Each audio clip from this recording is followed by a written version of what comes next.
Buenas noches. Nicolás Maquiavelo dijo que el fin justifica los medios. El problema o la virtud en política es confundir los medios con el fin. Todos sabemos que las comunidades autónomas están muy endeudadas y el gobierno ha ofrecido quedarse con parte de su deuda, con donarles 83.000 millones de euros.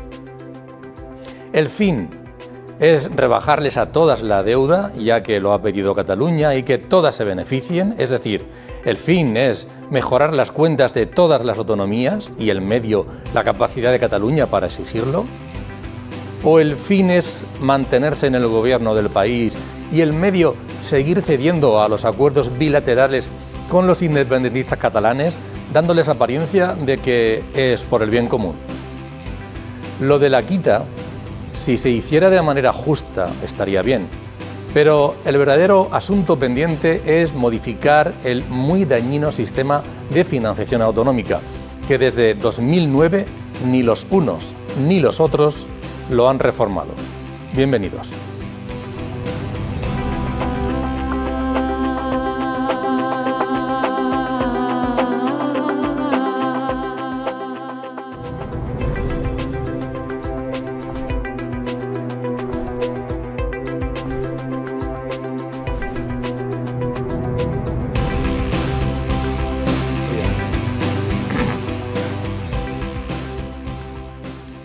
Muy buenas noches y bienvenidos al debate en Popular Televisión. Vamos a hablar de este asunto que les apuntaba en esa reflexión inicial, pero también vamos a hablar de otras cuestiones de actualidad internacional, pero que tienen su reflejo en nuestro entorno más cercano.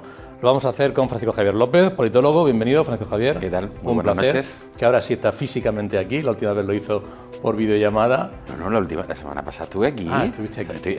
Me salgo 2 semanas seguidas. Hace 2 semanas. Sí. Tuvimos una transatlántica al otro lado de la mesa. Exactamente. Nos acompaña también Pepe Rocamora. Pepe, bienvenido, buenas noches. Hola, buenas noches. Gracias por venirte. Y Pablo Plesa. Pablo, un placer estar con nosotros. Estuve con vosotros desde México, Eso es. con Francisco Javier. Hoy lo hago de vuelta de México, muy feliz de estar aquí.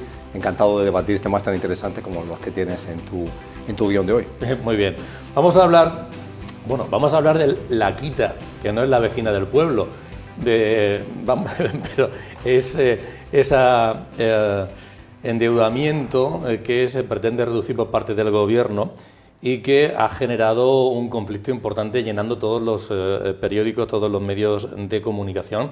Y hay reflexiones que se han hecho desde aquí, desde Murcia también, por parte de representantes del Gobierno de España y representantes del Gobierno regional, de partidos políticos. Vamos a ver eso en el bolsillo de los ciudadanos, que se le deba a la comunidad autónoma o se le deba al Estado. Al final, el que debe seguramente es el ciudadano. Otra cosa es cómo se reparta. Vamos a hablar de eso, pero antes,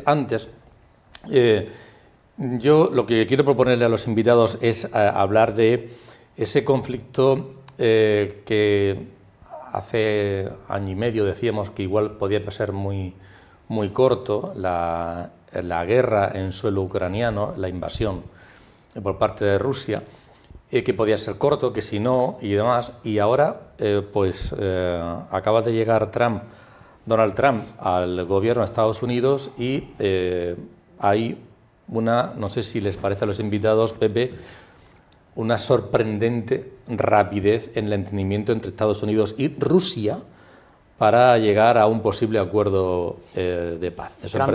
Trump dijo que en una semana o en un mes arreglaba los dos conflictos que estaban en primer plano, que era el conflicto de Gaza y el conflicto de Ucrania.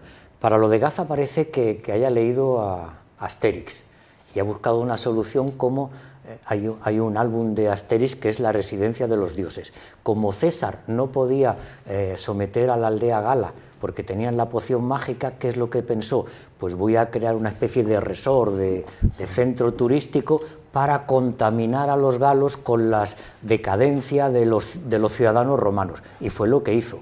Y entonces pues parece que Trump quiere hacer algo parecido. Vamos a hacer así una historia porque en las décadas que llevamos con todo este asunto, aquello sigue siendo un nido de terroristas y no se acaba el conflicto. Y en el caso de Ucrania, hay la percepción que yo creo que es errónea de que Rusia y China tienen que ser necesariamente aliados.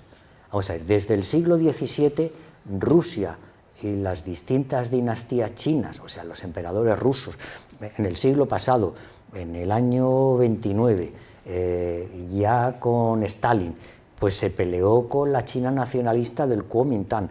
En el año 69, la China de Mao Zedong, o sea, una China comunista, tuvo otro conflicto armado con la Unión Soviética, en aquella época con Brezhnev. O sea, que ellos eran conflictos territoriales alrededor del río Amur y del Ussuri.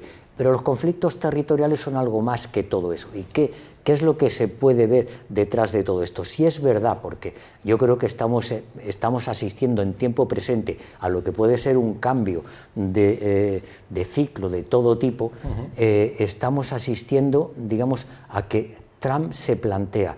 No se trataba solamente de las tierras raras de Ucrania o de Groenlandia, se trata también de explotar el círculo polar ártico y toda esa zona y tal, que con el deshielo y todo esto dicen que ahora es más posible.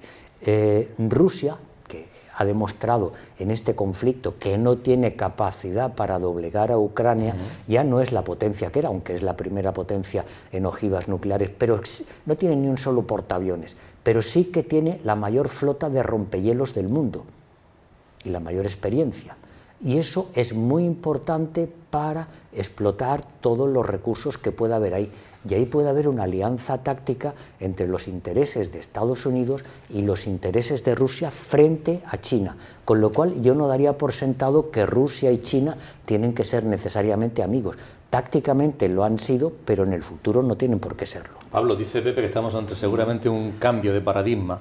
¿Tú crees que sí? Absolutamente. Yo creo que si las cosas que dice Trump y que va haciendo Trump, pero que Trump podría modificar ulteriormente, partamos de ese hecho. Él dice, él diagnosticó, él avanzó que América era demasiado previsible, que América debería ser imprevisible, eso durante la campaña. Pero si uno analiza lo que ha pasado, ¿qué es lo que diríamos que ha pasado? Lo que ha pasado es que Estados Unidos ha extorsionado y ha puesto en venta a Ucrania. La ha extorsionado para quedarse con sus materias primas, con sus recursos mineros, etcétera. Eso es lo que vemos que ha pasado. En segundo lugar, ¿a cambio de qué? Porque dice que no es a cambio de seguridad. Vamos a ver lo que ha pasado y luego veremos por qué. Primero, lo que ha hecho es extorsionar a Ucrania para quedarse con los recursos de Ucrania. Y para hacer eso ha aislado a Ucrania, ha humillado a Ucrania, ha llamado a su presidente un dictador, ha avanzado las tesis de Rusia, no creo que porque se las crea, sino porque eso servía para hundir más a Ucrania, para comprar a Ucrania. Mientras que al mismo tiempo iniciaba un diálogo para restablecer y restituir a Rusia y devolverla a la primacía. Es decir, Trump, sin que Rusia hubiese concedido nada, le avanzó que quería que volviese al G7, avanzó que iba a abrir, eso se decidió en Arabia Saudita el día 18 de febrero, sus embajadas las iban a abrir, que se podía hacer, y se lo dijo Marco Rubio, su secretario de Estado, en Arabia Saudita. Podemos hacer great business together, puede haber una oportunidad de negocio extraordinario entre los dos. Entonces vemos a una Rusia restituida, a una reunión a la que pudo viajar Lavrov, que está ahora mismo bajo sanciones de los Estados Unidos. Por eso fueron a Arabia Saudita, porque era el único lugar donde Lavrov no lo podían, uno de los pocos, donde no lo podían detener. El ruso. Lavrov, el ministro de Exteriores ruso. Lo hacen, y en tercer lugar, es una de las épocas o de las semanas, vamos a hacerlo así, más terribles en la historia de Europa desde el fin de la Segunda Guerra Mundial y el nacimiento del telón de acero. Porque Europa lo que se siente, y se siente bien, es abandonada, es vilipendiada y es zaherida y humillada en su propio territorio. O sea, que venga a la conferencia de Múnich el día 14 de febrero, 4 días antes del encuentro con Lavrov en Arabia Saudita, y el ministro de Defensa diga, por supuesto, que Ucrania no va a entrar en ninguna OTAN. Eso, dadlo por hecho. En segundo lugar, podéis dar por hecho vosotros los europeos que ya no podéis contar con nosotros como el primordial, el garantizador primordial de vuestra seguridad. Eso es el fin de la OTAN, en esencia.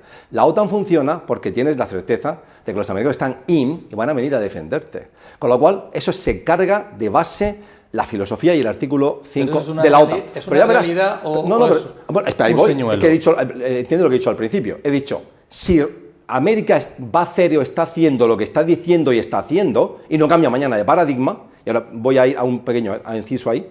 Pero entonces, ¿qué hace además el vicepresidente? El ministro de Defensa, Henset, un periodista, por cierto, dice que no contemos con ellos, que Ucrania no va a la OTAN y que Europa no va a estar en la mesa de negociación de ninguna paz.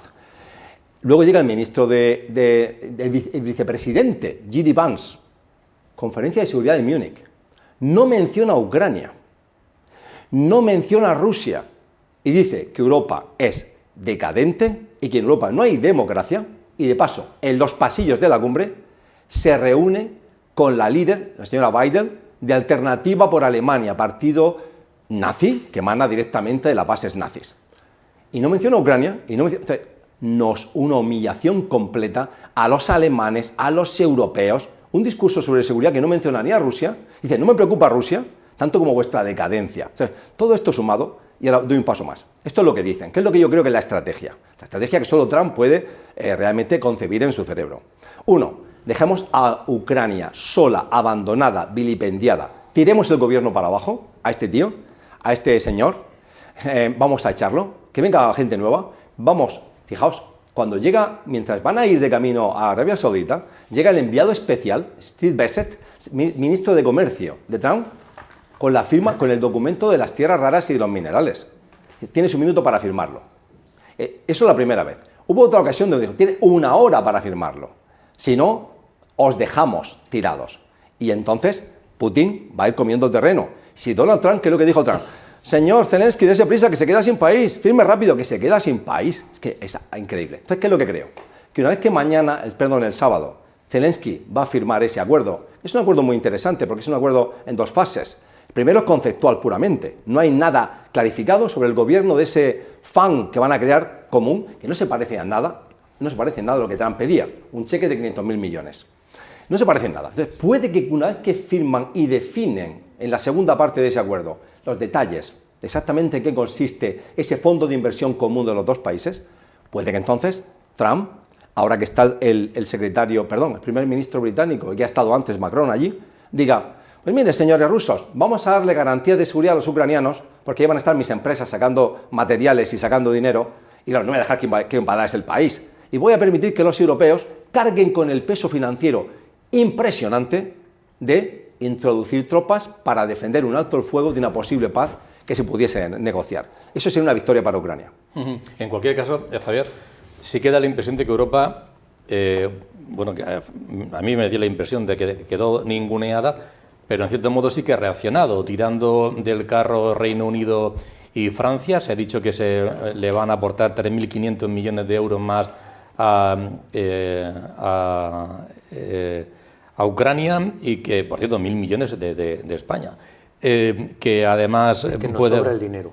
No, sí, es un porcentaje muy alto. Y bueno, que puede haber hasta unas fuerzas de paz europeas siempre cuando además Estados Unidos se implique un poco. Es decir, que bueno, sí que parece que ha reaccionado y que quiere coger cierto protagonismo y meterse ahí, ¿no? A ver, es que la Unión... Bueno, vamos a distinguir entre Europa y la Unión Europea.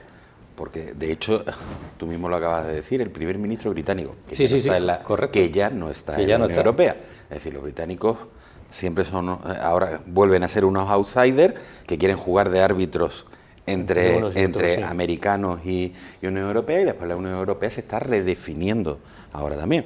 Yo creo que el matonismo, el trumpismo. Lo que pasa es que la Unión Europea como institución sí, lo que pasa es que en la Unión Europea hay una serie de países y que esos países no están en esa situación. A eso es a lo que voy.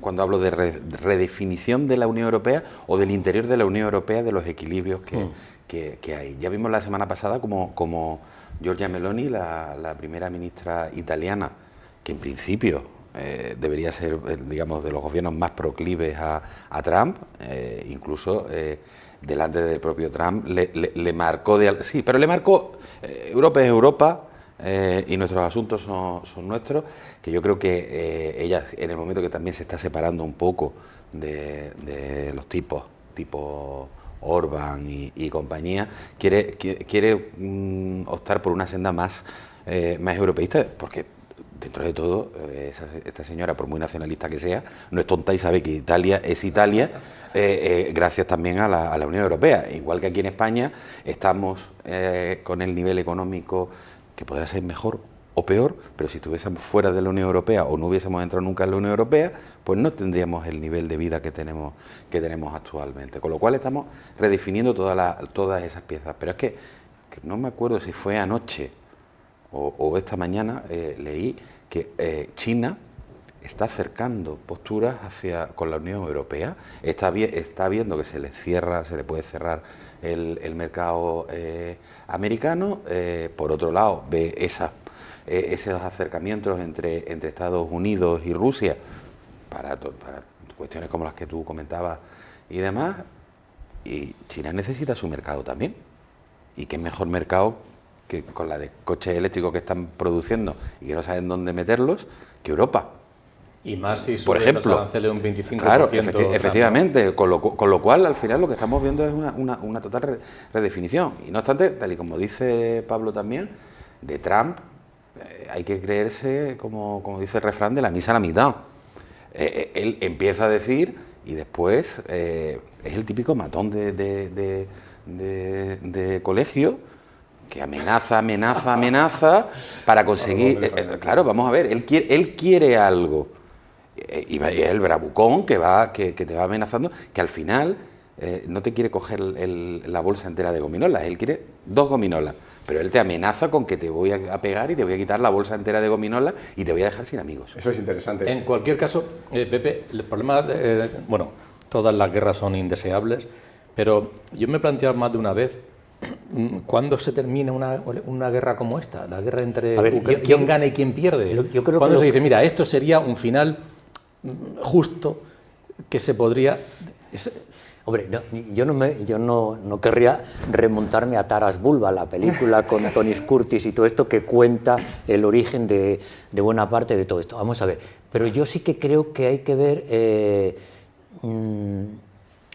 de alguna forma qué es lo que pasó con la Unión Soviética. Cuando desaparece la Unión Soviética, año 90-91, resulta que millones de rusos se quedan sin patria. El caso más conocido fue el de Letonia. El de Letonia creo que era el 48% de la población de Letonia eran rusos, rusohablantes, y tenían que pasar un examen de letón para tener ciudadanía.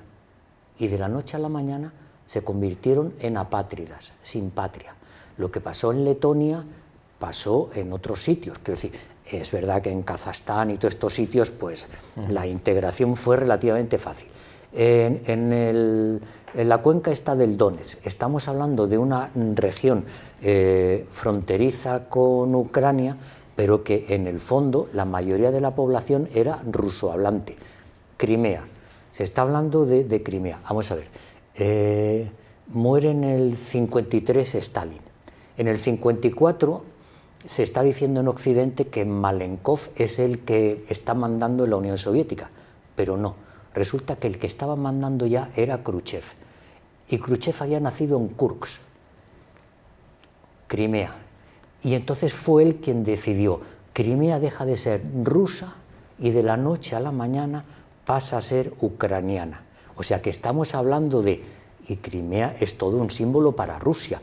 Allí está Sebastopol, que copiaron, quiero decir, el amante de Catalina la Grande, fue el que copió el modelo del arsenal de Cartagena para construir el arsenal de Sebastopol. Y entonces allí los rusos crearon su modelo copiándolo al español o al francés de arsenales en el Mar Negro. Crimea es todo un símbolo. O sea que no estamos hablando de algo que de la noche a la mañana decimos os invadimos y os cambiamos y todo esto y tal. O sea que la cosa tiene sus raíces históricas y eso hay que tenerlo presente. Y lo que hemos visto también en este conflicto es que de la noche a la mañana uno no aplasta a otro. De hecho, se han permitido los ucranianos el lujo de atacar a uno de los símbolos rusos, que es Kursk. Kursk, decía antes que era donde nació Khrushchev, pero Kursk fue donde se desarrolló la mayor batalla de tanques de la historia y donde se destruyó, el Ejército Rojo destruyó a la Wehrmacht. Y ese territorio, que es una cuña que ha metido Ucrania dominándolo en Rusia, está ahora en manos de Ucrania. O sea que, ¿cómo acabará la guerra? Habrá que verlo. Me acuerdo hace tiempo si eras optimista con el final de la guerra. Y claro, la respuesta, no hay respuesta. No, a ver, ahora creo que soy optimista por dos razones. Los dos bandos están completamente librando una guerra de atrición. Es decir, desde mediados de 2022, si tú ves un gráfico de las ganancias territoriales de Rusia, que es el que tiene la batuta, el que tiene el control en el campo de batalla, es prácticamente nulo. Cada kilómetro de terreno le cuesta miles de vidas a Rusia. Cada kilómetro, miles de vidas. Eso es verdad. Entonces, ¿qué ocurre? Que es una guerra de atrición, donde no hay un posible ganador y los dos países se van agotando. En una guerra de atrición, ¿quién se va a agotar antes? Hombre, Ucrania tiene mucha menos población, ha sufrido la huida de 6,5 millones de ciudadanos. Su presupuesto nacional y su industria, a diferencia de la rusa, ha sido completamente triturada por los bombardeos, ha sido víctima de un masivo juego de tira al plato el país. Rusia no es el caso. Porque Rusia, más allá de las relaciones antagónicas, difíciles de vecindad que ha tenido históricamente con China, lo cierto es que ese famoso acuerdo que le dio la llave, el cuchillo, le puso el cuchillo en la boca a Putin. El famoso acuerdo que precede a la guerra comercial entre China y Rusia, obviamente China, un consumidor masivo de recursos energéticos. Entonces, Putin sabe que tiene a Alemania y Europa como consumidor y principal cliente. Necesitaba un cliente alternativo para prescindir de ellos porque sabía que iban a aplicarle sanciones. Con lo cual, llega Xi Jinping, firman los acuerdos comerciales, Putin lo coge y eso era la guerra. Ese papel era la guerra, porque tenía garantizado la venta de toda su producción petrolera, gasística y demás a la India y a China. Claro, a China fundamentalmente. Luego la India se ha beneficiado de precios muy buenos. Entonces, eso es por lo que Rusia ha mantenido sorprendentemente, pese a las sanciones de Estados Unidos, de Occidente, de medio planeta y de la Unión Europea, ha mantenido una economía más o menos en forma, pero se acaba, porque tú tienes una economía que se fundamenta en un gasto masivo público. O sea, Putin tenía 600.000 millones para hacer su guerra en la reserva, y los estuvo preparando 10 años. La guerra no surge de un día para el otro. Ha estado preparando esa guerra 10 o 15 años y probando en Siria cómo funcionaban las tropas y en otro sitio y haciendo incursiones en Georgia 2008. Cuando ha visto que el ejército se había profesionalizado y había estado gastando como 3 veces más que nosotros y tenía 600.000 millones para hacer la guerra de reservas, se puso a hacer la guerra. Pero ¿qué ocurre? Ese gasto público, ese consumo de personas, quieras que no, los soldados rusos van a la guerra felices. ¿Por qué? Felices. Es un país pobre, es una población pobre en un país rico. La corrupción es absolutamente increíble. Ves lo que publica la Fundación Navalny y son datos reales verificados. Es increíble. ¿Cuánto tiene Putin? ¿Cuáles son las riquezas de Putin? Cientos de miles de millones. Es una cosa salvaje. Pero el pueblo ruso es muy pobre. Entonces, claro, de un soldado a un joven de Siberia le ofrecen 2.500 euros. Este va feliz. El soldado ucraniano no va feliz, porque es un soldado de conscripción que no tiene un buen sueldo y que va a la fuerza. No el soldado ruso hasta ahora. Putin ha hecho movilizaciones muy menores. Entonces, es un ejército más motivado, mejor pagado, mejor habituallado, con una artillería terrible en el campo de batalla, una tecnología que se ha demostrado eficiente, sin embargo, no consiguen ganar. Y la economía se va calentando. Los intereses, el tipo de interés del 21%, los tipos de interés. Entonces, se le acaba el fuelle. ¿Se le acaba el fuelle cuándo? A mediados de 2025. Entonces, quizá un error, que podría ser un error de Trump, es haber dado tanto, al menos con la boca, verbalmente a Rusia, tan rápido. Ucrania no va a estar en la OTAN. Ustedes abrimos las embajadas. Vamos a hacer negocios, porque se le agota a Putin el dinero, se le agota el equilibrio de su economía y va a empezar a sentir las sanciones. A pesar de ello, Rusia no ha sentido la guerra como Ucrania. Entonces, en una guerra de atrición, eventualmente, después de mucho tiempo y sin la ayuda americana, Ucrania sucumbe y Rusia gana la guerra. Pero están cansados ambos bandos. A ambos les debe apetecer y les apetece un respiro, al menos para rearmarse.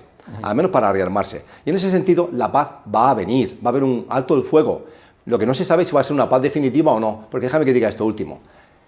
Rusia ha perdido la guerra si la solución a la paz es que eventualmente los europeos se cuelen en la mesa y como resultado decidan pagar, pero también hacer efectivas las garantías de seguridad sobre esa Ucrania que queda después de haber sido mordida por Rusia. Porque ¿eso qué significa? Tener a la OTAN en las puertas. Le puede llamar OTAN, Unión Europea, Fuerzas de Salvación, Misioneros de Cristo, pero es una fuerza militar extranjera en tu frontera. Eso es perder la guerra para Rusia. Sobre ese dinero, Francisco Javier, España tendría que poner, ha dicho ya, 1.000 millones de euros.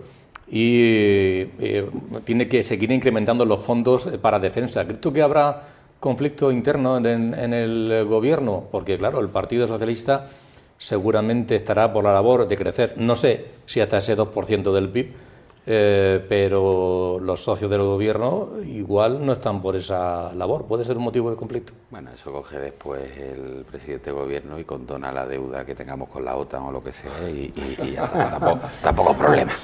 ¿Condona o condena? O condena. No, la condena en este caso sería por parte de los socios de Sumar, pero ya hemos visto que Sumar no deja de ser el adorno, el florero del gobierno. Es un gobierno de coalición, pero un gobierno de coalición donde son tres ministros, ¿no?, y ministra de Sumar pintan, pues son unos señores y una señora que pasan por allí, filtran después las deliberaciones del Consejo de Ministros, porque públicamente muchas veces, eso no lo hemos hablado en el Consejo de Ministros, o en el Consejo de Ministros se dijo tal, es decir, se pasan por el forro lo de guardar el secreto de las deliberaciones, con lo cual, si el señor presidente de este nuestro gobierno considera que hay que prestar 1.000 millones en ayuda a Ucrania, se darán. Y en cuanto al gasto, el gasto en defensa, sí creo que se incrementará, pero no a los niveles que nos exigen no solamente Estados Unidos, sino el resto de nuestros socios también, porque la dinámica de este gobierno, eso no da votos, básicamente, ¿vale? Es decir, si fuese darle 400 euros a cada soldado para que se fueran al cine o algo de eso, probablemente sí. Ha subido 200 euros. Sí. ¿El cine? No, el cine no, a los salario a los militares. 200 claro, euros. 200 euros, que probablemente con eso la mayoría de lo que sería la tropa llegue a 22.000 euros de sueldo, y así le sube el IRPF, el tramo de IRPF. Este gobierno nos da duro a 4 pesetas, para nada. Y en el caso del gasto militar sí, se va a incrementar, pero no se va a incrementar a los niveles que tenemos. Tenemos un ejército ahora un poco mejor remunerado, ¿vale?, pero en cuanto a medios técnicos es muy deficitario, y es verdad que necesitamos incrementar el gasto en defensa, pero necesitamos incrementar el gasto en defensa porque tanto en el ejército del aire como y del espacio. Sí, hay una serie muy buena en una plataforma con forma de manzana, no era la de manzana, era otra, no me acuerdo, que los americanos crean un nuevo cuerpo del ejército, que es el ejército del espacio. Ponen al general más inútil que tienen por allí, lo ponen al frente. Recomiendo que la veáis, porque es muy paradigmática. Vamos a ver, si lo único que tenemos nosotros ahí arriba es el Ispasat, pues como vamos a tener un ejército del espacio. No, pero coñas aparte, tenemos en nuestra frontera sur, tenemos un enemigo, un potencial enemigo muy apoyado por Estados Unidos, que amenaza nuestras fronteras de las plazas que tenemos en el norte de África, que son tan españolas como puede ser la propia ciudad de Murcia, y sin embargo, por ejemplo, lo que es la Marina española ahora mismo estaría en desventaja con la marroquí. El Ejército del Aire, muchas de las aeronaves que tenemos han rozado, no es que hayan rozado ya su vida útil, sino que están ya bastante desfasadas. Eso, en la Marina hemos perdido gran capacidad con respecto a hace 10, 15 años. Es decir, necesitamos incrementar el gasto en seguridad, no solamente por Ucrania, sino por nuestra propia defensa, porque ahora mismo estamos en desventaja contra posibles enemigos. Y la semana pasada se hablaba bastante de cuál va a ser la posición precisamente de Estados Unidos cuando Marruecos, que va a suceder, diga que Ceuta y Melilla son marroquíes, y empiece a provocar algún tipo o a promover algún parece tipo que lleva de... tiempo diciendo. Efectivamente, no, pero me refiero, cuando empiece... ha habido tambores de guerra, nunca mejor dicho, en las últimas semanas, hablando de una posible marcha verde, algo parecido a la marcha verde, contra las ciudades autónomas. Las ciudades autónomas que no están tan lejos, que es que las tenemos a 50 kilómetros de la península, es decir, que tampoco es tan lejano, y ahí podríamos tener un problema porque Trump, a no ser que le tengamos que entregar las pocas tierras raras que tengamos, yo no sé lo que le vamos a entregar. Le damos a la gente rara, mejor. Claro. Me gustaría comentar un poco. Sí. Mira, no, en primer lugar, podríamos verlo del lado positivo, a como lo acaba de escribir Javier también. Es decir, España tiene una fortuna geográfica impresionante en cuanto a que una guerra terrible, con la amenaza de revertir y de transformarse en una guerra nuclear, que Putin lo ha advertido, nos pilla más lejos que casi en ningún país, salvo Portugal. Digo, oye, pues vamos a beneficiarnos de este momento tan exuberante para nosotros, porque no es solo que estamos lejos de la posibilidad de que nos caiga un pepino a nuestro país, como si los polacos, los países bálticos y otros que se sienten muy amenazados, los moldavos, que no están aún en la Unión Europea, pero van de camino, y todo el vecindario de Rusia.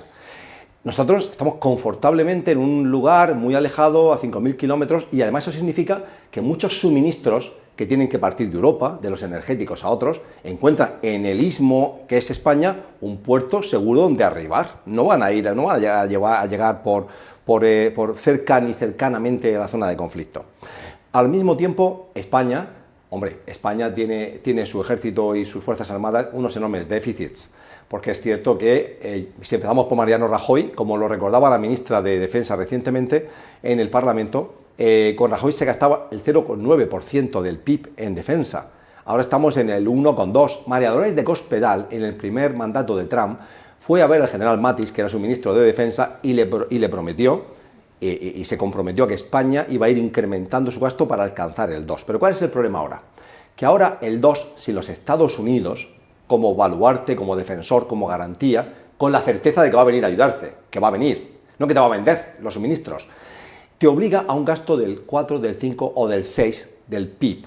Entonces, si finalmente la postura americana respecto a Europa se consolida como que es de abandono, de desinterés, y dicen, chicos, ya lo sabéis, no contéis tanto con nosotros, y si contáis, sacad la chequera, me tenéis que pagar el uso que hagáis de mis infraestructuras, las que tú no tienes. Entonces, Europa, si abandonada, soltada del gran hermano americano, tiene que hacer una inversión masiva en defensa y tiene que empezar ahora mismo a hacer también una inversión importante en la propia Ucrania, a rearmarse, a revitalizarse a medio y a corto plazo. Pues a medio plazo podrías coger los millones que tienes congelados rusos en los bancos europeos, que son 350.000, y empezar a usarlos, porque te van a hacer falta. Y a partir de ahí tienes que escalar el gasto de defensa muy masivamente.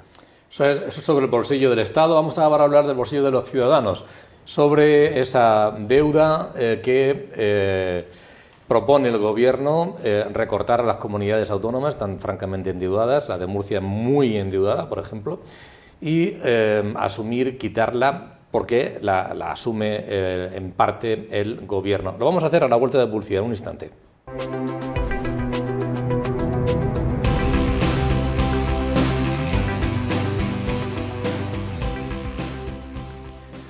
Bueno, el Gobierno del país ha llegado a un acuerdo con los independentistas catalanes respecto de varios asuntos, y uno de ellos es contar con 25.000 financiados por el Estado, Mossos más, pero también una quita de 17.000 millones sobre la deuda de Cataluña. El global de todo el Estado serían 83.000 millones de euros. Dicho de esta manera, puede ser, oye, es mucho, es poco, cuánto se le quita a Cataluña, que nos quiten deuda está muy bien, pero cuánto se le quita a cada comunidad autónoma. Ahí se ha generado un conflicto francamente importante. Y yo decía al principio, hacía una reflexión, me refería a Maquiavelo, Pepe. En este caso Maquiavelo es Oriol Junqueras. ¿Tú crees? Sí. Sí, bueno.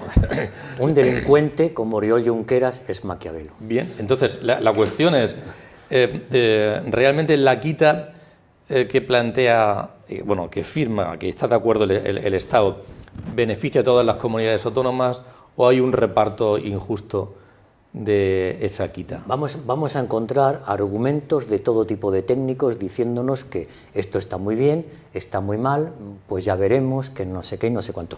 Yo iría a dos cuestiones previas. Una, lo que decía de Oriol Junqueras, que esto es algo que no se ha decidido hablando con las comunidades autónomas y que lo ha decidido y lo ha anunciado Junqueras, un delincuente, como digo. Es que ni siquiera con la catalana. No, ha sido... Hombre, con el visto bueno de la catalana, sí, estoy convencido, pero bueno, sí, quien lo ha anunciado ha sido Junqueras, no ha sido ella, en fin, bueno. Y segundo, yo pongo en duda toda la cuestión de las deudas y del déficit de las comunidades autónomas. No hay ninguna que no se queje. Y entonces yo me planteo, existe la impresión generalizada de que no siempre, bueno, no siempre no, que no se gestiona bien en las comunidades autónomas, ya no hablo de la Administración General del Estado, y que en algunos casos se gestiona especialmente mal.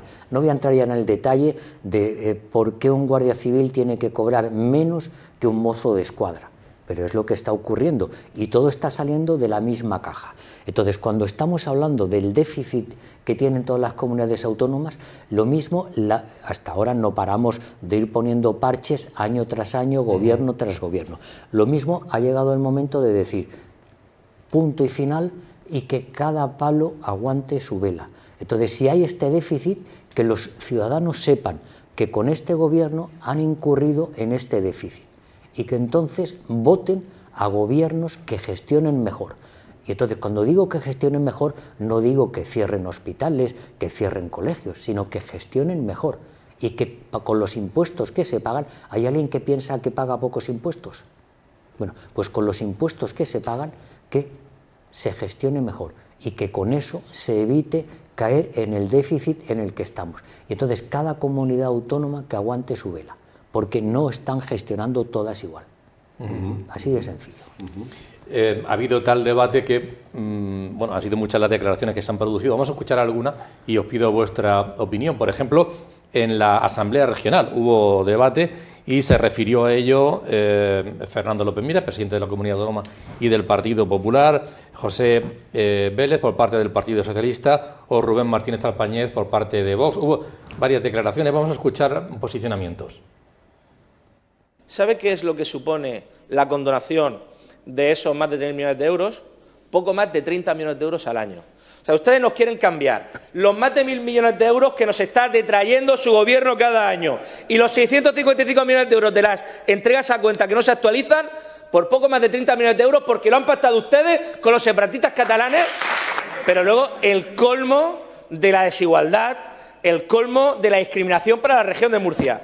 Ayer anuncia la ministra Montero, después de su campaña orgánica para la Secretaría General del PSOE de Andalucía, la condonación de la deuda para las comunidades autónomas. A la región de Murcia nos condona un 26% nuestra deuda. Andalucía, 27, venga, se lo compro, un 27. Andalucía, un 47%. Somos los murcianos menores que los andaluces. Y ahora me vendrá con el cuento de la quita, de la financiación. Una quita de 3.318 millones que le proponen. Y usted dice que no la va a recoger. ¿Sabe lo que le digo? Y será bueno para la región de Murcia, que usted la va a pedir, porque la ruina que tiene la región de Murcia no se puede permitir prescindir de ese dinero. Le voy a decir claramente, el sistema de financiación autonómica, como usted mismo reconoció ayer, y tenía razón, caducó en 2011. ¿Sabe usted quién estaba de presidente del gobierno de España en 2011 hasta 2018? M. Rajoy. Como ahora ustedes no conocen nadie a M. Rajoy, a lo mejor no sabe que fue el presidente del Partido Popular del gobierno de España desde 2011 a 2018. Y por la intervención aquí de su señor portavoz, no me ha quedado claro. ¿Van a votar que no, pero van a firmar o no van a firmar la condonación de la deuda? No van a firmar, ¿verdad? Mantenga su palabra, señor presidente. Mantenga su palabra. Decía el señor portavoz del Partido Popular que son 7 años de sufrimiento de Pedro Sánchez con el sistema de financiación autonómica. Ya solo le falta uno para igualar a Mariano Rajoy. Solo le falta uno, que tampoco cambió el sistema de financiación autonómica. Claro, aquí es interesante. No, es La interesante. historia está, cojo el dinero porque lo necesito y me viene bien, o lo rechazo porque es injusto y aquí hay algo que no me gusta. Bueno, la historia está en dos cosas más, yo creo. En primer lugar, me gusta mucho una frase americana, va muy bien con el sistema capitalista, dice, there is no such a thing like a free lunch. No hay nada parecido a una comida gratis. Entonces esto parece una comida gratis. Tú tienes deuda, el Estado graciosamente te libera de la deuda. Qué hermoso, ¿no? La pregunta es, ¿por qué lo hace el Estado? ¿Qué motivaciones tiene? Aquí ha aparecido un dato muy importante. La deuda que se condona a Andalucía, que es con creces muy superior a la que se condona, por ejemplo, a Murcia. En primer lugar, hablamos de una práctica de birli-birloque, donde la deuda no desaparece. La tienen las comunidades autónomas y, evidentemente, la enjuga el Estado, pero los ciudadanos seguimos exactamente igual de endeudados. En segundo lugar, está el elemento de que parece que se hace una chaqueta. De hecho, lo negoció Junqueras, claro, ERC fue quien negoció este acuerdo. Se hace una chaqueta para Cataluña, y como evidentemente no se le puede otorgar ese privilegio exclusivamente a Cataluña, se abre y se hacen chaquetitas para los demás. Pero el núcleo del modelo, de este cambio, de esta idea, de la señora Montero, María Jesús, que no Irene, es precisamente pues, ese compromiso con los catalanes. Entonces, eso es lo que hace el traje. Y a partir de ahí, ¿qué nos encontramos? Que es cierto, va a haber alguna comunidad autónoma, frente a lo que está diciendo ahí parece ser López Miras en nuestro Parlamento regional, que diga no. Es imposible que digas no, porque te están liberando ¿de qué? Te están liberando de la deuda y en realidad ¿de qué te beneficias? ¿Qué es lo que dice López Miras? López Miras conecta muchas cosas. No te beneficias del derecho a volver a endeudarte, claro. Si a ti te liberan de, digamos, 3.000 millones o Asturias 1.500 millones, lo que vas a ganar es los intereses que no vas a pagar. Entonces, por eso López Miras habla de 30 millones, porque lo que realmente te va a beneficiar no es tanto que te pueda volver a endeudar como que no vas a pagar los intereses. Son 30 millones. Pero luego, claro, es verdad que esto es tremendo por otro factor. Es una muy mala práctica, porque como está diciendo Pepe, hay algunas comunidades autónomas que no tienen deuda, que están en regla, que lo están haciendo bien. ¿Qué va a pasar con esas? ¿Qué les vas a regalar a esas que lo están haciendo bien? Y sobre todo, creas un precedente tremendo, que es crear una responsabilidad a largo plazo. Yo me endeudo, que en algún momento aparecerá alguien, el Estado, quien sea, y me va a liberar de la deuda. Es como si yo voy ahora mismo al casino y digo, ya mi tío, mi padre, o mi abuelo, o mis hijos cargarán con la deuda que deje en el casino. Eso es una responsabilidad e invita a eso. Respecto a Andalucía, como la señora Montero es la candidata del Partido Socialista en Andalucía y al mismo tiempo maneja las cuentas, puedes llegar a creer que está beneficiando a su comunidad autónoma en buena manera porque ella va a hacer campaña allí y va a poder decir que ella ha condonado la deuda a Andalucía en un 46%. Entonces, veo muchos aspectos aquí que no son claros, que no son éticos, que no son transparentes, que son forzados, que son juegos de birli-birloque o que son pactos con una que luego se abren a los demás. ¿Firmamos o no firmamos? Es que estoy alucinando con lo que estás diciendo. ¿Por qué? María Jesús va a llegar mañana a Sevilla a celebrar el acto del Día de Andalucía diciendo qué buena soy, que he condonado la deuda, votarme dentro de un año. No me creo que vaya a hacer eso, hombre. Tiene ética y es una persona responsable. Esto no se está haciendo bajo ningún cálculo político, ningún... No. Esto es algo totalmente en beneficio de todos. Por los niños. Efectivamente, que canten los niños. ¿Pero firmamos o no firmamos? ¿Pero quién firma? Claro. La comunidad autónoma, la de Murcia, por ejemplo. Aquí no tienen que firmar. Sí, porque hay que pedirlo expresamente. Sí, tienen que pedirlo. Sí, Sí, es que pero esa es la otra. Habrá que aprobarlo en Ese el es el Congreso, truco. que esto va a ser un proyecto de ley. Darlo por hecho. Y luego hay que pedirlo expresamente. Claro, es que vamos a bien ver, eso, hay que pedirlo expresamente. Compromís, por ejemplo, socio parlamentario del gobierno, se ha opuesto, porque entienden que la Comunidad Valenciana sale perjudicada. ¿Por qué? Sí, porque al final, y mucho. esas chaquetitas a medida que estábamos diciendo, no solamente se han hecho chaquetitas a medida. Pasa que compromisos son pocos, ¿eh? Sí, son pocos, pero te recuerdo que han estado gobernando junto con el Partido Socialista pero es un en voto. Valencia.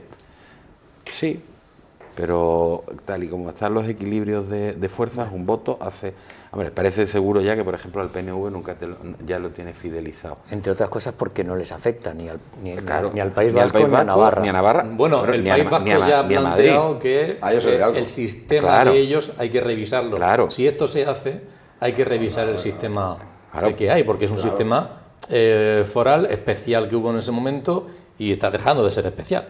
Entonces hay que Pero revisarlo. ya es imposible, ya no pueden pedir más. Bueno, No, ¿por qué no? yo creo que porque no queda ya nada que darles.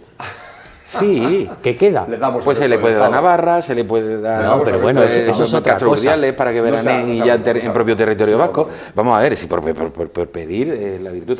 Pues os decía que las chaquetitas no solamente son a medida, es que también son a medida y con distinto paño también para cada uno. Hay paños de primera categoría, de segunda, de lana merina, de lana vulgaris, etcétera. Vamos a ver, es que aquí lo que es un juego de trileros total y absoluto lo que están haciendo, y después lo de tienes que pedirlo, claro.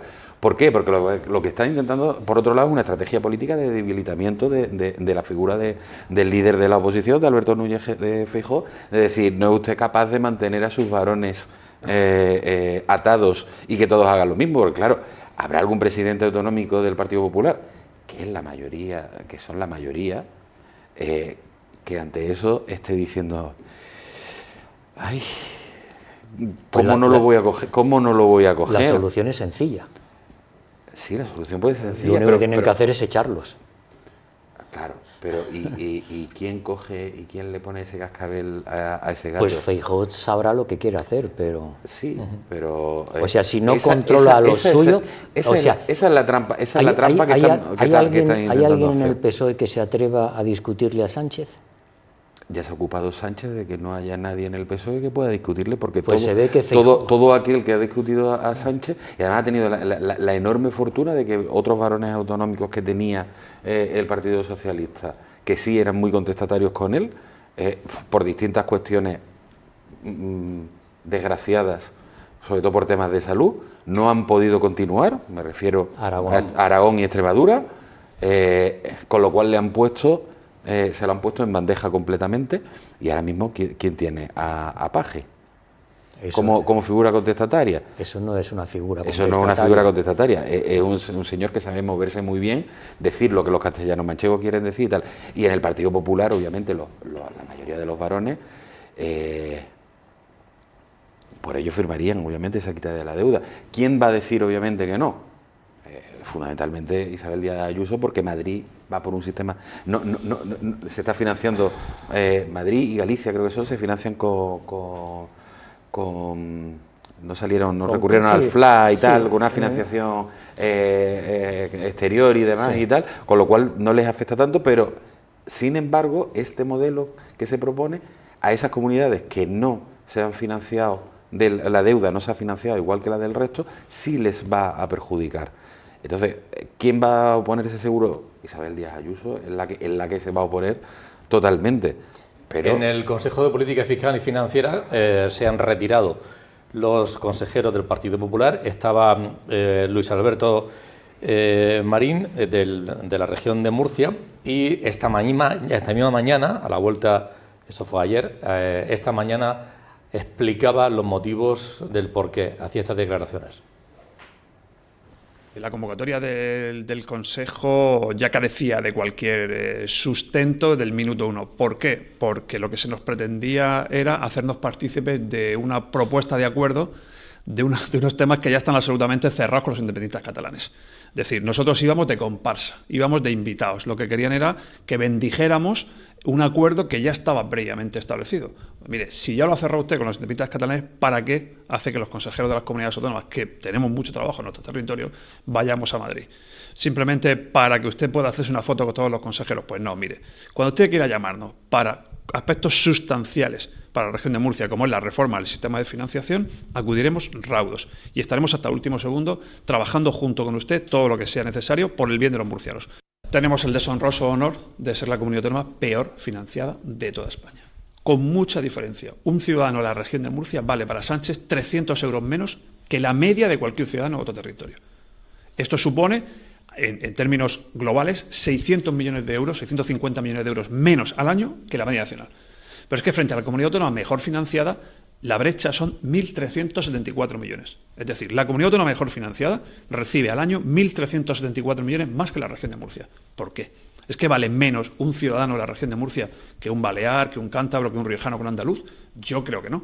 Pues esa brecha, lejos de acortarse cada año, se va agravando.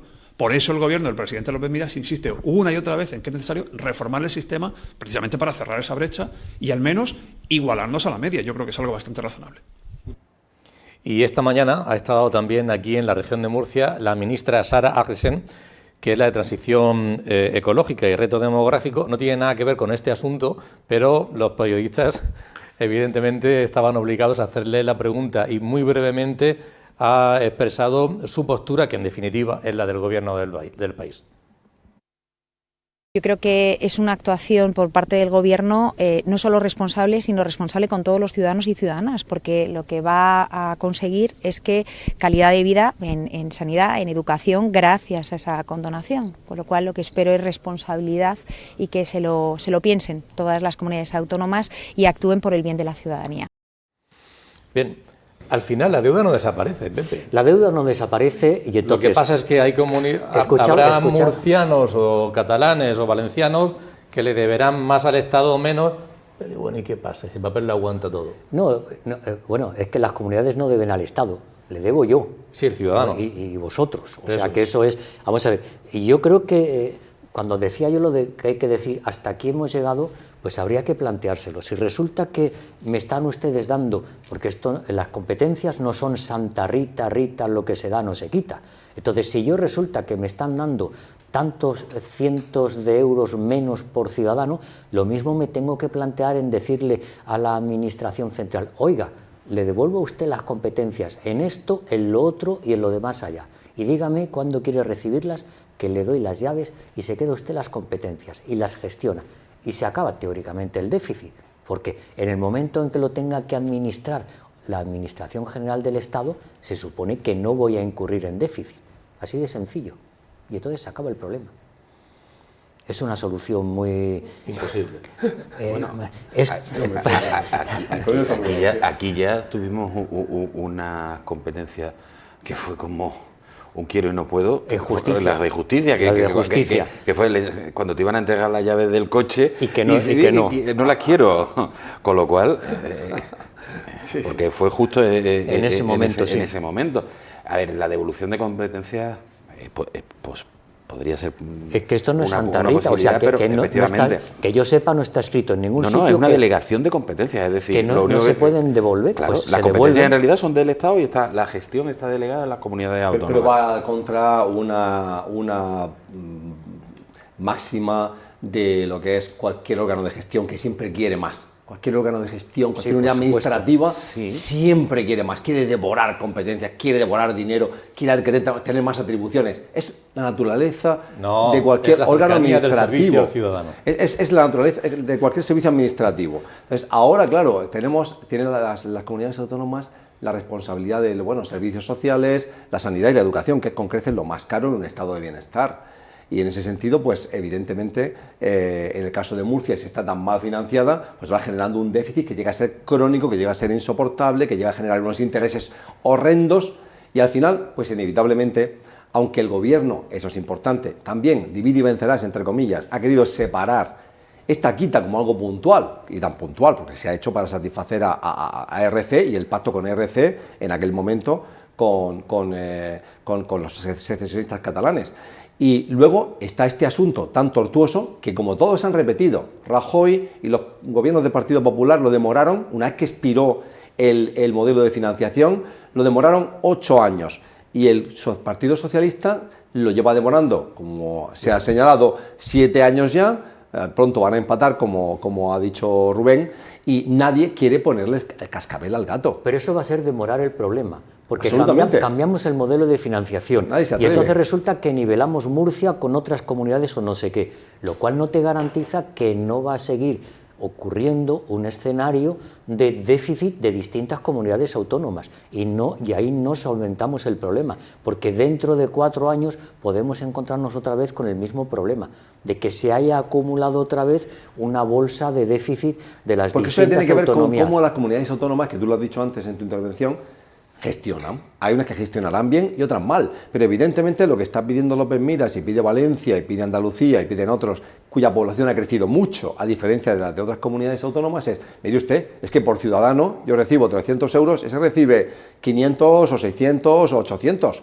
¿Por qué? Y eso es verdad, porque es per cápita, al final el gasto social es per cápita, las escuelas, los servicios sociales y los hospitales, es per cápita. Entonces, eso tiene que nivelarse, pero nadie quiere, nadie puede, nadie se atreve, y deben ser cálculos muy complicados, y políticamente el trágala o el hacerlos tragar debe ser muy difícil, porque nadie lo hace. Ahí hay elementos, en cualquier caso, por aclarar, que se ponen encima de la mesa, como la dispersión geográfica, si hay mucho terreno y los ciudadanos están muy separados de unos de otros, con lo cual los servicios que se prestan son más caros, que si la inmigración que llega, también sube la población respecto de la que es la natural de la zona, la población natural de la zona cuál es decir, hay una serie de el envejecimiento de la población. Hay una serie de aspectos que se van encajando ahí y que hacen que, aunque se modificara, siempre había comunidades autónomas que estarían disconformes. Claro, porque vamos a ver, no todos... Tú eres jacobino, Pepe, eres centralista total, ¿eh?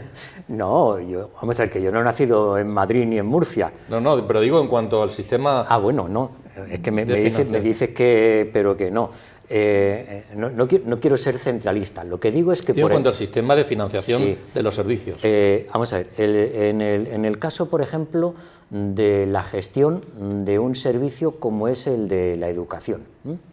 Entonces, Castilla y León es una comunidad que tiene una población relativamente envejecida, con lo cual la sanidad es caro y no sé qué, y los colegios, pues tener un sistema educativo y una red escolar, pues es también costosa.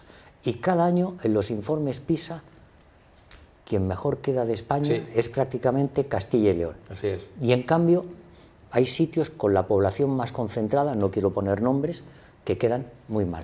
¿Cómo se explica eso? No tiene ninguna razón de ser. Quiero decir, Cataluña, por ejemplo, cada año está quedando peor. ¿Cómo explicamos eso? Si tiene nombre y tiene apellido, al final son las características sociodemográficas de esos lugares. Obviamente, Canarias, si se le pone nombre y apellido, Canarias, Andalucía, Extremadura y Murcia son el vagón de cola en todos los informes educativos. ¿Y cuáles son las características sociodemográficas actuales del alumnado de primaria y secundaria, que es lo que se analiza en esos informes? Pues es la que es. ¿Y cuál es? Pues mira, esta semana yo he tenido clases y te puedo decir que de los alumnos que tengo, hay un gran número de ellos que el dominio del castellano pues les cuesta, porque unos han llegado hace poco, o incluso siendo castellanos hablantes han llegado a España hace 8 meses. Había un crío el otro día que había llegado hacía 8 meses. Desde Perú en este caso, con un nivel muy bajo. Entonces, cuando tú tienes una bolsa de población en edad educativa que es muy amplia, muy diversa, porque la procedencia de estos alumnos es cada vez más diversa, estamos hablando, hay hispanohablantes, hay gente que viene de Europa del Este, hay gente que viene de la zona del Magreb. Tienes cuestiones culturales por un lado, las idiomáticas por otro. Claro, es que tú ponte a explicarle matemáticas, las derivadas, a un niño que no entiende el castellano. Y eso repercute, a su vez, también en la calidad de la enseñanza que reciben los demás. Y no es culpa del crío que no sabe hablar todavía castellano, es que la atención del profesorado dentro del aula al final se centra más en afianzar otros conceptos que deberían estar más afianzados en etapas anteriores antes que en esas. Entonces, obviamente, Castilla y León, que tiene una población, primero, una población infanto-juvenil mucho más pequeña, unas tasas de inmigración también mucho más pequeñas, pues claro... Igual que Extremadura. Extremadura depende de la zona, pero va por ahí, pero Canarias, Andalucía, Murcia y demás, es que así es que la realidad cuando entras dentro de un aula es esa, es la que tienes. Entonces, y cada vez se van no es que cojas a los críos cuando entran en primero de infantil, es que cuando van, incluso hasta cuando van llegando a bachillerato, pues, depende de la edad, se van incorporando nuevos. Y no es culpa de esos críos, es que no dominan el idioma, no dominan la cultura, es que te pones a explicarle historia. Claro, si es que si no tienen una base, en sus países han podido estar escolarizados, pero no traen la misma base. Entonces le estás contando ahora los Reyes Católicos a un niño que los Reyes Católicos le suena a chino. Eso normalmente no se les enseña ni a los de aquí. No, si se les enseña, me ha venido los Reyes Católicos porque con mi hija estuve el otro día con eso. Es decir, que eso genera unos problemas.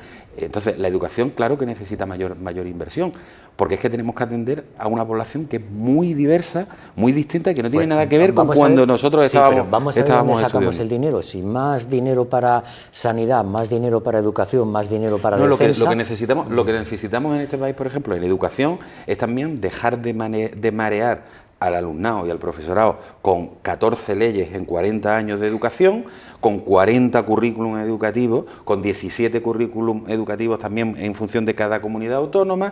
O sea, es que es una cosa que es surrealista. Y después, la administración también tiene que hacerse ver un poquito que los docentes que están para dar clases y enseñar o para hacer tareas burocráticas. Porque si resulta que de tus horas de trabajo tienes que gastar más en hacer burocracia que en estar dando clases, porque se tarda más en rellenar los 45 millones de documentos que hay que rellenar que en poder prepararte una clase. Entonces, claro, si un día llegas a tu casa, terminas de estar primero corrigiendo, metiendo en el sistema, que cada comunidad tiene su sistema, sus historias, tal. Claro, que al día siguiente cuando llegas es que entras en clase y no sabes ni primero a lo que te vas a enfrentar y segundo es que no has tenido ni tiempo a preparártelo. Vamos a terminar, que estamos ya al borde, pero con una pequeña porra, que le voy a hacer una pregunta, ya que has terminado de hablar tú. ¿Quién ganará la Liga? No hago por ahí. Pepe, se decía, dependiendo de que se firme o no se firme este acuerdo, está en el aire la continuidad del Gobierno de España. ¿Tú crees que está en el aire la continuidad del Gobierno de España en el próximo tiempo o que se agotará la legislatura? Se agotará. Sánchez es el fenómeno político más maquiavélico que hemos tenido desde Adolfo Suárez. Ha terminado con Maquiavelo, vamos a ver. Eso ha sido idea tuya, no mía, ¿eh? Bueno, y la otra pregunta, la porra va por otro lado. ¿Firmará el presidente de la comunidad autónoma la condonación de la deuda? Ahí PPP le ha dicho que sí. Le ha preguntado Rubén Martínez Alpañeda para que sea que no. Déjame que responda a las dos cosas que me interesan. Vale. Primero, el presidente Sánchez es el presidente más estable, fruto de la mayor inestabilidad que nunca ha habido en el Parlamento español. Entonces, gracias a esa inestabilidad es estable, sorprendentemente estable, y más que evidentemente lo fue Rajoy, que eventualmente lo fue derrocado con el apoyo de Ciudadanos en aquella época. Respecto a si firmara, yo creo que sí. Yo creo que sí. Bueno, vamos a ver qué es lo que ocurre. Que no sé cuánto tendremos aquí de nuevo, pero... Bueno, puedo hacer la porra yo también. Sí, haz la porra. La Liga del Atlético de Madrid. Está claro sus colores. Está claro. Creo que va a decir el Atleti, pero bueno. No, ahora voy a la cuarta cosa. Sánchez. Hoy el Partido Popular le ha robado al asesor demoscópico a Moncloa, con lo cual yo creo que el Partido Popular creen que puede haber, pero Alex San Martín, un antiguo compañero mío de facultad, pero aún así yo creo que si no se agota del todo, que a lo mejor no, pero yo ya dije en diciembre o en noviembre del año pasado que no íbamos a ir a elecciones este año. ¿Qué más era otro? La firma. Al final, pues harán como Putin y Trump y demás, sellarán documentos, los marearán y en vez de firmar será de otra forma, pero al final entrarán todos por el aro. Y por último, que era la cuarta cosa, lo de la corbata, es porque mañana es 28 de febrero, somos 50.000 andaluces, más los estudiantes que hay, tanto en esta casa como en las universidades públicas, con lo cual yo creo que, y los lazos que nos unen, aquí residentes en la Comunidad Autónoma de la Región de Murcia, y quiero pues felicitar por el Día de Andalucía a mis paisanos, ya sean de Almería, de Jaén, de Granada, de Córdoba, de Huelva, de Cádiz o de Sevilla, pero que al final, aunque vivamos en Murcia, somos españoles y aquí nos sentimos obviamente como en casa también, y creo que más allá de que uno estemos más financiados o menos financiados, la solidaridad y el acogimiento entre todos es lo que debe primar. Es que somos muy buenos anfitriones. Pepe, gracias por venir. Muy bien. Javier, ha sido un placer como siempre. Pablo, encantado de tenerte. Volveremos el próximo jueves y mediante. Buenas noches, hasta entonces.